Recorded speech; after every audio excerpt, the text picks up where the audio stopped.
yes, you can do yoga during your periods. We will be touching upon that in today's session as well.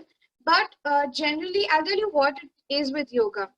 Originally, yoga was intended to be a male-oriented practice, So originally, I'm talking about like what, 50,000, 50 million years ago, when the beginning of yoga. Okay, so women were not considered to be a part of this practice because obviously it was made by the sages, all of those the rishis and the munis from the olden times.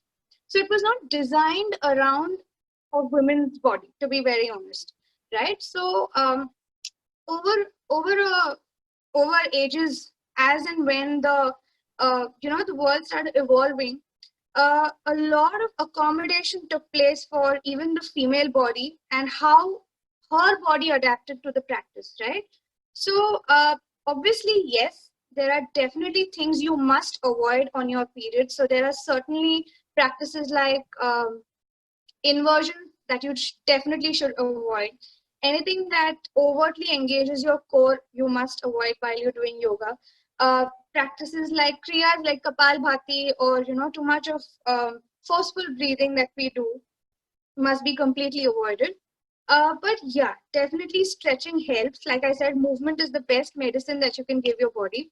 So and what better movement than yoga? Because yoga is the most, you can say, the only practice that works from the inside outwards, because yoga changes even like your endocrinal system. It moves from there. So it moves through your hormonal system.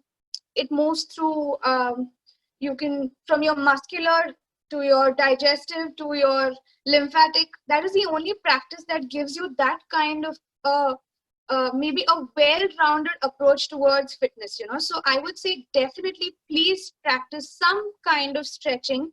It may not have to be like a complete yoga practice, but yes, certain asanas can definitely be practiced even while you're on your period, but certain asanas should definitely be avoided with regards to when you're on your period. So it's a great practice. It is super forgiving. It is all encompassing. So I think yoga is the best thing that you could do. If you're not feeling like you're not in the mood for yoga, please go take a walk or something, do something light. But yes, keep the body moving.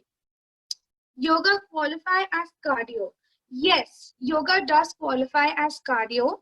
But again, it should be done in sync with your breath. So what counts as cardio is anything done to increase the heart rate it counts as cardio, right? So on days like that, generally you avoid practices like yin yoga or restorative poses. You have to work towards building up your heart rate. And practices like power yoga, it really helps to increase that heart rate. So you have to move with your breathing. You can also do your 108 sun salutations or your Surya Namaskars. Those are dynamic movements that you can do if you're feeling that, okay, I need to kind of amp it up a bit today. And always you can switch it up with, like squats or like jumping jacks. So keep adding things in the middle of your workout. Don't go by some book and say, oh, okay, after down dog is up dog or after up dog is plank. It doesn't work like that. You have to listen to your body. And if your body is asking for maybe a more strong practice, give that to it. So just be a little more accepting and just experiment with movement and just have fun with your practice is what I would say. So yoga definitely counts as cardio. It just depends on what you're doing with your practice. So yeah.